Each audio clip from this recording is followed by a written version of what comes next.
Saludamos entonces a todos los hermanos y las hermanas que están presentes. A ver, un fuerte aplauso para el Señor.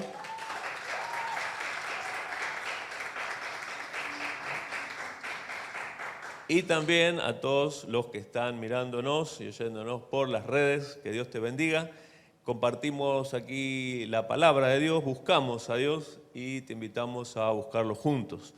Y ahora vamos a compartir una porción de la Escritura de la Biblia. Vamos a hablar de este pasaje. Entonces, San Juan, capítulo 11, versículo 45, dice así: Entonces muchos de los judíos que habían venido para acompañar a María y vieron lo que hizo Jesús, creyeron en él. Pero, dice aquí, algunos de ellos fueron a los fariseos y les dijeron lo que Jesús había hecho. ¿Qué era lo que había hecho Jesús?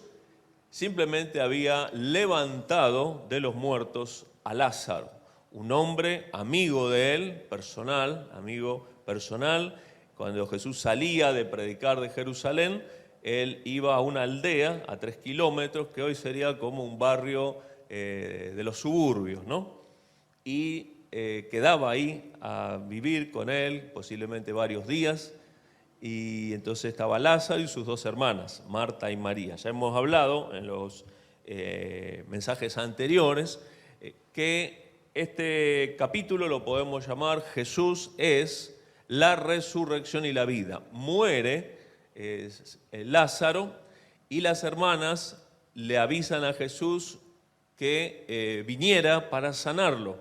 Y él se demora adrede en otro lugar y cuando llega ya dicen las hermanas que hace 4 días que está sepultado. Entonces luego él, estoy repitiendo algo que hablamos la semana pasada, hace una oración tremenda a Dios y dice: Padre, te doy gracias por haberme oído. Siempre me oyes, o sé que siempre me oyes, pero lo dije por los que están a mi alrededor para que crean que tú me has enviado. Jesús aquí nos enseña una nueva manera o una nueva forma de orar. Siempre oramos, decir, te pido, te doy gracias, quiero esto, aquello. Ahora Jesús nos enseña una forma diferente de orar, que no anula la forma que hemos aprendido, pero nos enseña algo más de la oración. Él dice, te doy gracias por haberme oído. Lázaro todavía estaba en la tumba. Te doy gracias porque siempre me oyes. Bueno, alguno puede dudar, ¿Dios me está oyendo ahora? Pero Jesús tenía una oración de fe, es decir, él decía lo que creía que Dios iba a hacer, pero lo decía como ya hecho.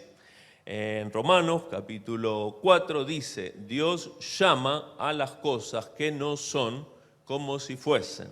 Entonces Dios te ve bendecido, te ve prosperado, te ve sano, te ve no sé cuántas cosas y Él dice, está hecho. Y vos decís, Señor, no veo nada.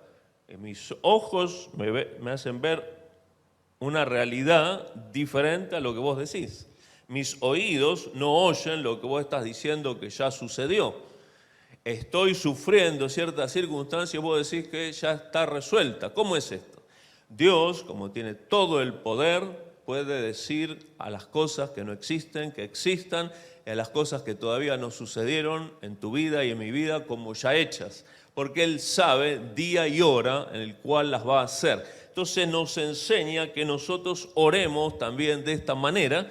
Parece que no es lógico, porque ¿cómo voy a decir que algo ya está hecho si sé que todavía no está hecho? Ya tengo tal cosa si en realidad sé que no la tengo, ¿no? Entonces esta es la oración, ¿sí? O el hablar en fe, así enseña la palabra del Señor, el lenguaje de la fe. Señor, creo que todas tus promesas son una realidad en mi vida, ya están cumplidas. Y vos te das cuenta que te faltan cosas, no sabés qué decisión tomar. ¿Cómo que? Bueno, Jesús nos enseña a declarar que las promesas que Dios ha hecho ya están cumplidas en mi vida. Entonces salgo a la vida y algunos dirían, bueno, es una buena actitud, ¿no? Positivo.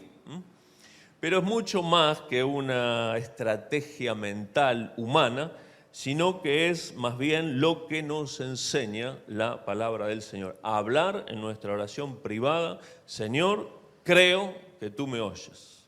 Señor, creo que voy a encontrar el trabajo que me está faltando. Con mis ojos veo que me falta, pero con mi fe estoy viendo que ya está el trabajo. Solamente me falta mi parte, ir a donde tenga que ir. Vos me vas a guiar y esa puerta se va a abrir delante mío porque vos la vas a abrir. Esto es una actitud de fe, no una actitud humanista solamente, sino una actitud de fe a través de las promesas del Señor. Y luego que hace esta oración Jesús, que es el gran protagonista de esta porción que hemos visto la semana pasada, él simplemente con su voz omnipotente dice lo que tiene que suceder. Entonces, después de orar, dicen: quiten la piedra. Un autor preguntaba: ¿no podía quitarla Jesús con su poder? Bueno, quiere que participemos en los milagros, quiere que formemos un equipo con Él, porque ese equipo, si está Jesús, es imbatible, es invicto siempre, es victorioso, no conoce la derrota Jesús.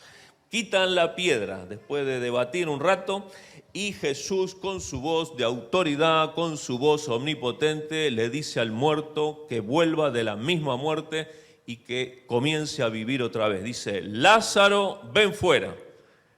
Y el muerto se levanta, camina los escalones de esa tumba subterránea y sale a la vista de todos. Ahora, el detalle es que ellos casi que lo momificaban al cadáver, porque lo envolvían en vendas y le tapaban la cabeza con vendas o con el famoso sudario. Entonces, así era la forma de sepultura que tenían en esa época. Así que el hombre no podía caminar ni tampoco podía ver. De alguna manera, que no nos explica el apóstol Juan, cuando Jesús da la orden para que alguien que está muerto viva, el muerto obedece la voz del Señor, se levanta y sale de la tumba. Así es el poder del Señor Jesús. Él llama a las cosas que no son como si fuesen. Y cuando da la orden, las cosas suceden.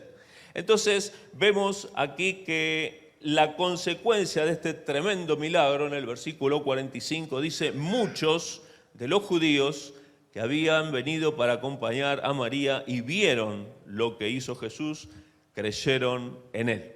Qué bueno nosotros que no hemos visto nada y hemos creído en este Dios invisible que ha dado su vida hace 2000 años. No tenemos fotos, no tenemos documentos de que haya muerto en la cruz. Sin embargo, hemos creído a quien nos habló la palabra del Señor y seguimos creyendo.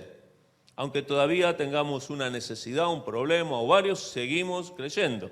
Entonces dice: bienaventurados los que no vieron y creyeron. Así que date un aplauso porque el Señor te está diciendo: sos un campeón. Esto es lo que quiere decir bienaventurado. Feliz, dichoso, campeón, campeona. Estás creyendo aunque no viste nada. Estás creyendo aunque todavía tenés esa necesidad.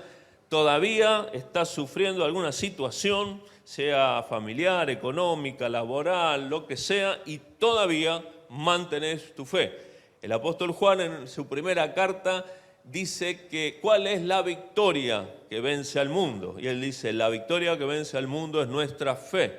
Es decir, todo el mundo está en contra de la fe del Señor, no conocen. El que no junta conmigo, dice el Señor, desparrama. Aquí no hay medias tintas. El que es creyente y el que no, no. Hay dos reinos. Y entonces él dice así: el que conmigo no junta, desparrama. Pero en la primera de Juan también dice esto, ¿no? Que debemos seguirlo a él y creer en él. Y luego, fíjense que dice el versículo 46, la peor palabra que podemos decir cuando estamos alegres, contentos, de fiesta, celebrando, contando alguna victoria, contando algún hecho bueno. La peor palabra que alguien puede decir es: pero. Nos pinchó el globo, ¿verdad? Nos saca las ganas de celebrar porque estaba todo hermoso, pero no todo estaba hermoso. Entonces, esa palabra terrible, siempre hay un pero. Yo me acuerdo que había un pastor que usaba esa palabra, ¿no? Entonces cuando alguno pobrecito no entendía las cosas y hasta se enojaba y se iba y no congregaba, y le decían, pastor, el hermano no viene más porque pasó esto y aquello, y lo demás allá. Y entonces el pastor decía, que le decían, ¿qué le parece, el pastor? Y dice, bueno, el hermano, la hermana, según quien fuera, dice, el hermano es un buen creyente. Y todos lo miraban, dice, pero le arruinaba el testimonio, ¿no? Siempre tenían un pero ahí que los arruinaba, ¿no? Y aquí algunos, dice, pero algunos de ellos fueron a los fariseos y les dijeron lo que Jesús había hecho. Los muchos que creyeron, ¿sí?, hablaron de Jesús por el milagro tremendo que hizo. Y los poquitos que iban con el pero, hablaron también de Jesús, pero no creían en él. Dicen, miren lo que está haciendo este hombre, atentos, no les produjo nada de fe, solamente fueron a hablar de él, ¿no? Versículo 47, dice así, entonces los principales sacerdotes y los fariseos reunieron el concilio y dijeron, ¿qué haremos? Porque este hombre hace muchas señales. Si le dejamos así, todos creerán en él, y vendrán los romanos y destruirán nuestro lugar santo y nuestra nación. Entonces Caifás, uno de ellos, sumo sacerdote de aquel año, les dijo, vosotros no sabéis nada, ni pensáis que nos conviene que un hombre muera por el pueblo, y no que toda la nación perezca. Esto no lo dijo por sí mismo, sino que como era el sumo sacerdote aquel año, profetizó que Jesús habría de morir por la nación. Y no solamente por la nación, sino que también para congregar en uno a los hijos de Dios que estaban dispersos. Y luego versículo 53 dice, así pues, desde aquel día acordaron matarle. Los versículos siguientes muestran cómo ellos estaban intrigando entre el pueblo y dando órdenes para amenazar a todos que tenían que denunciarlo, no bien lo encontraron. Pero el foco de este pequeño párrafo que termina el capítulo 11 está aquí en el razonamiento que ellos hacen en el concilio y la decisión a la cual llegan. Muchas veces ellos quisieron rechazar al Señor porque el Señor hablaba en verdad la palabra de Dios y también la vivía. Y no solo eso, sino que se la hacía vivir a muchas personas porque los sanaba, los libraba de todos los demonios y de un montón de cosas. Entonces, lo que él hacía coincidía plenamente con lo que él enseñaba y con lo que era su vida. Entonces no había ningún argumento, ni lógico ni bíblico, para contradecir en nada al Señor Jesús. Entonces esto los enervaba más, porque siempre tenía una respuesta perfecta para todas sus cuestiones, para todos sus cuestionamientos. Y aquí ellos se reúnen porque van esos con el pero y le dice, ha hecho otro milagro, resucitó un muerto de 4 días. Y se reunieron todos muy preocupados en su comando secreto. Ahí dijeron, ¿qué vamos a hacer? Porque este hombre hace muchas señales. Para ellos, las señales eran innegables. El muerto estaba vivo, el ciego de nacimiento veía, y cada milagro que el Señor hacía seguía perpetuo en el tiempo. Entonces no podían negar las señales tremendas que hacía, pero para ellos las señales, la obra de Dios, era un problema. Porque estas personas no eran creyentes flojos, creyentes apartados, estas personas tenían la tarea de dirigir al pueblo en la parte religiosa, también en lo social, en lo político y en lo económico, pero ellos no eran hombres de fe, no eran creyentes flojos, no eran creyentes directamente. Ellos lucraban con la fe de las personas, habían hecho un lucro, un negocio de la creencia, de la fe de las personas. Entonces, él, Jesús, con sus actitudes, sus enseñanzas, sus milagros, era una molestia para el negocio de los fariseos y los sacerdotes. Les vino a decir las cosas en la cara y se lo planteaba de una manera con amor, pero con firmeza, de tal manera que los avergonzaba delante del pueblo, porque ellos sabían lo que decía la Escritura, pero hacían todo lo contrario. Entonces, sin querer o a veces queriendo, los ponía en evidencia frente al pueblo. Y el pueblo, en su visión económica de la fe, eran sus clientes, de los que vivían, eran su trabajo, no les podía tocar su negocio. Entonces, aquí están muy preocupados porque sigue haciendo señales. Y su razonamiento es, si le dejamos así, todos creerán en él. Vaya qué problema, ¿no? Que todos crean en Jesús por sus milagros, ¿no? Y vendrán los romanos y destruirán nuestro lugar santo y nuestra nación. Creer en él significaba que más y más judíos iban a aceptarlo como el Mesías, porque ya varias veces lo habían querido hacer rey, porque los judíos en esa época tenían la idea, que es bíblica, las profecías bíblicas, que Dios iba a mandar al Salvador, que era el Mesías, y entonces iba a ser el rey de la nación y iba a destruir a todos los enemigos. Y ellos querían que se fueran los romanos. Y entonces toda la gente entendía el Mesías que iba a venir como el rey que los iba a librar de los romanos. Entonces varias veces Jesús se alejó cuando la gente, visto el milagro de los panes y los peces, lo quiso hacer rey, porque dijeron, este multiplica la comida, listo, ya está, tenemos la vida asegurada, ¿sí? Entonces hagámoslo rey para que siempre multiplique los panes y los peces. Habían pensado una cosa completamente diferente. Él lo había hecho, la multiplicación, por la necesidad que había en ese momento, y también aprovechó la circunstancia para mostrarse como el pan de vida.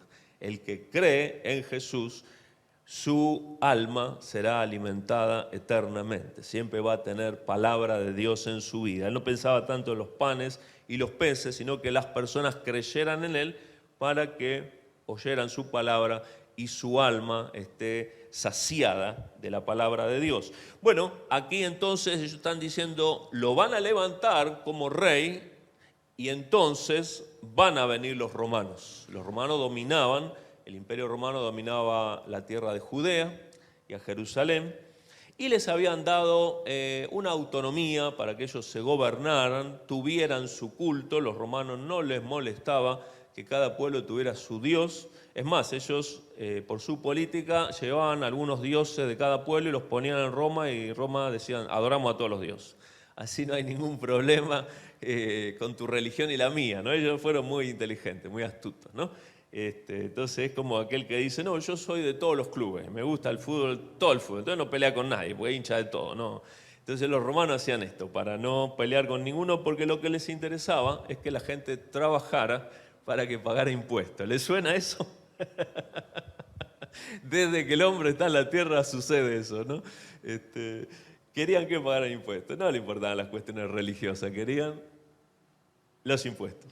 Entonces ellos, la historia da cuenta que los romanos pusieron a Anás como el sumo sacerdote. Y era entonces como una especie de rey, vasallo de los romanos, un empleado de los romanos. Y después pusieron a Caifás, que era el yerno. Así que entre los dos gobernaban al pueblo. Tenían la autoridad política y tenían la autoridad religiosa.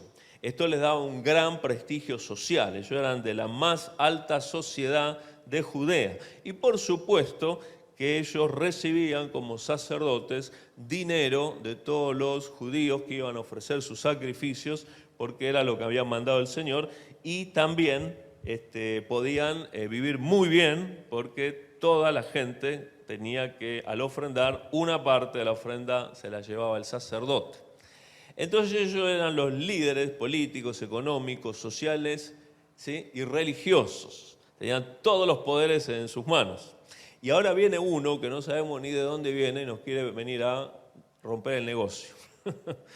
Esto no sirve. Pero fíjese lo que dice aquí todos creerán en él y vendrán los romanos y destruirán o quitarán nuestro lugar santo y nuestra nación.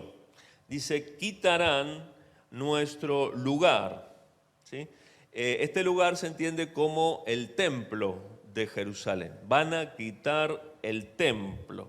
Pero a ellos no les interesaba tanto el templo, sino su lugar en el templo. Es decir, el templo era visto por ellos no como un lugar donde congregamos para adorar a Dios, sino que ellos veían el templo como su fábrica o su local comercial, queridos hermanos. Y a los judíos, porque luego dice, y también destruían la nación. La veían a la nación no tanto como el pueblo de Dios, que había que guiarlos con la palabra, sino que los veían como sus clientes, que iban a su local para venderles este producto que era su fe. Los explotaban económicamente por su fe.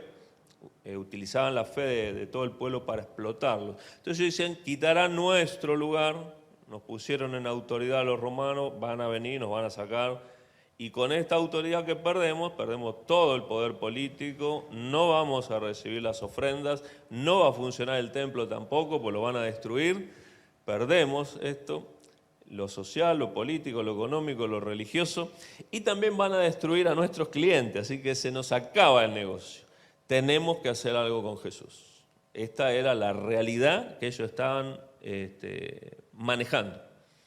Entonces estaban en la duda porque no se ponían de acuerdo qué podían hacer, y entonces Caifás, que era el sumo sacerdote, dice, vosotros no sabéis nada. En ese tiempo, el que estaba en autoridad, por lo general, entendía que podía maltratar a los que estaban bajo su autoridad, a los subordinados, ¿no? Como es en el ejército, que o te maltratan o te tratan fuerte. ¡Soldado, venga para acá! ¡Carrera más! Y el tipo tiene que estar dando vueltas 2 horas, porque corriendo así, alrededor del comandante que está ahí. ¡Siga, soldado! Y hay solo una relación asimétrica. Yo mando y él obedece. Terrible. Trataban a las personas así. No tenían nada del Señor. La palabra del Señor nos habla claramente sobre la autoridad espiritual que Dios ha dado a cada creyente, no solo al pastor. Y dice Pablo en una de sus cartas, en la 2 de Corintios, que Dios le dio autoridad para edificar la iglesia. No, dice, y no para destruir. Lamentable no todos los creyentes han entendido esto, entonces creen que si tratan mal a un subordinado es porque ellos tienen o ellas tienen autoridad de Dios. Pero el Señor nos dice por Pablo que la autoridad que nos ha dado a todos es solamente para hacer el bien, solamente para bendecir al otro, que está a tu cuidado, solamente para edificar la iglesia, no para destruir a nadie. No tenemos esa autoridad, pero muchos han confundido esto de la autoridad y han terminado, como era nuestra sociedad o lo es todavía, una sociedad autoritaria. Entonces tenemos que tener cuidado con la autoridad que nos da el Señor, porque es solamente para bendecir. Pero los trataba mal a todos sus secuaces y le dice, vosotros no sabéis nada y ni pensáis, ¿sí? Ni pensáis, le dice, que nos conviene, note esa palabra, nos conviene que un hombre muera por el pueblo y no que toda la nación perezca. Así que él estaba pensando lo que más les convenía a él y a todo su grupete hacer con Jesús. Era bueno, le convenía que muriera por el pueblo. Y dice el 51, esto no lo dijo por sí mismo, sino que como era el sumo sacerdote aquel año, profetizó que Jesús habría de morir por la nación, y no solamente por la nación, sino también para congregar en uno a los hijos de Dios que estaban dispersos. Entonces, este hombre que tenía un tremendo problema en su corazón, no creía en Dios, pero era el sumo sacerdote y tenía que trabajar de creyente. Qué interesante, ¿no? Trabajaba de el jefe de todos los creyentes y no conocía a Dios, ¿no? Ni creía en Él. Él veía monedas nada más. Entonces dice, es preferible que Él muera por la nación y está todo bien. Él no entendía que esto se lo había puesto Dios en el corazón. Él pensaba que era un genio al pensar esto, pero era Dios que le dio profetizar, como un impío, una persona que no tenía el corazón de Dios ni creía en Él. Bueno, Dios es soberano para usar a sus hijos, a sus hijas, o a cuervos que no lo conocen para bendecir y hacer la obra de Dios. Y entonces dice que profetizó que Jesús moriría por la nación y para congregar a los hijos de Dios que estaban dispersos. Estuve investigando esta frase, los hijos de Dios que estaban dispersos, y no se refiere Juan, cuando explica esto, a la diáspora judía, los judíos dispersos por el mundo, y que está la promesa en casi todos los profetas del Antiguo Testamento que iba a darse la diáspora, la dispersión de los judíos, y luego iba a venir un tiempo que Dios iba a juntar, reunir en Israel a todos los judíos de todas las naciones. Esto se ha dado después de 1900 años, cuando el Estado de Israel llegó a ser otra vez Estado libre. Y se sigue dando en la medida que muchos de los israelitas vuelven a su nación. Pero no se refería a todo este hecho profético y ya histórico, sino que se refería a los hijos de Dios que estaban dispersos. Y esto es lo realmente importante, porque la muerte del Señor produjo que todos los que creían o creyeron o creerían a futuro, Dios los iba a reunir. No necesariamente en un solo lugar, como era Israel, sino que los iba a reunir, dice la palabra, en un mismo cuerpo. Efesios capítulo 2 dice que la muerte de Cristo produjo la unión de dos pueblos, el pueblo de los judíos y los pueblos gentiles. Entonces dice que su muerte derribó la pared intermedia de separación y de los dos pueblos hizo uno, matando en ella, en la cruz, las enemistades entre ambos pueblos. Entonces, lo que nos está diciendo aquí Juan es que lo que este hombre anunció sin ser creyente era que todos los que creyeran en Jesús a través de los siglos, ¿sí?, y los milenios, se iban a reunir, no físicamente, sino iban a formar parte del cuerpo del Señor, lo que llamamos la iglesia. Y cuando hablamos de la iglesia, tenemos que tener una mente muy abierta, ¿sí? Cuando hablamos de la iglesia, a veces nos referimos a Centro Cristiano Betel, nuestro lugar donde congregamos, pero eso es solo parte de la iglesia del Señor. Sería muy pequeñita la obra del Señor si solo Centro Cristiano Betel fuera la iglesia del Señor, sino que somos parte de esa iglesia, de su cuerpo. Cuando Él se refiere a los dispersos, se refiere a que toda persona, en todo lugar y en todo tiempo que crea en el Señor, forma parte de la iglesia del Señor, forma parte de lo que llamamos el cuerpo del Señor, forma parte de lo que Dios llama la familia de Dios. Así que tenemos que abrir nuestra mente, nuestro corazón y entender que la obra de Dios es muy grande, ¿sí?, y nos ha encargado una parte muy, pero muy pequeñita, conforme a todas nuestras capacidades y todos nuestros talentos. Es decir, anunciar que el Rey viene para llevar su iglesia, su cuerpo, y que tenemos que no solo conocerle, sino también darlo a conocer a aquellos que están lejos en tiempo y también en espacio, pero también están lejos de Dios, pero que Dios sabe que lo van a aceptar y entonces van a ser parte de esos hijos de Dios dispersos en tiempo y espacio que tenemos que alcanzar. Así que nosotros somos de esos hijos dispersos, somos parte de la iglesia del Señor, que nos alcanzó por su gracia y su misericordia, y hoy formamos parte de la iglesia. Tenemos identidad, ¿sí?, de iglesia porque sabemos que somos hijos de Dios, sabemos que somos parte de la iglesia del Señor.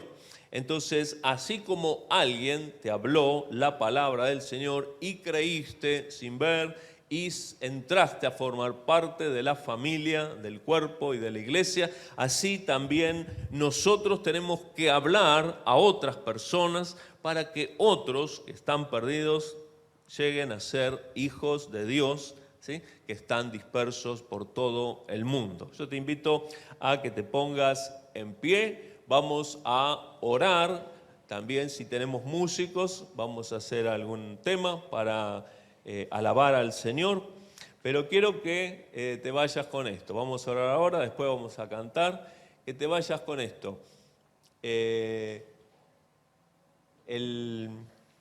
Señor dio su vida en la cruz para que tengas vida eterna, perdón de pecados.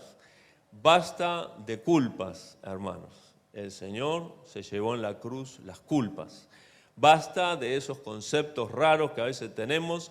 Dios, no quiero que Dios me castigue. Hermano querido, Dios castigó a Jesús por tu culpa y por mi culpa, para no castigarte a vos ni a mí. Entonces, fuera con todo eso que tenemos de la vieja cultura religiosa, ya se acabó. Jesús dio su vida en tu lugar para salvarte. Lo que Él quiere ahora es que nos acerquemos cada día y también hablemos a otros que Él quiere que sean hijos y están todavía en la dispersión. Cierra tus ojos, vamos a orar al Señor. Dale un tiempo a Dios. Tenemos 2 cultos al mes nomás con ustedes, así que dale el tiempo necesario al Espíritu de Dios. Vamos a orar, vamos a clamar. Decirle: Señor, te doy gracias y te amo por el sacrificio que hiciste en la cruz. Gracias por salvarme. Gracias por llevarte mi culpa, mis pecados, mi castigo y ser libre de toda culpa, libre de todo pecado, libre de todo castigo. Gracias.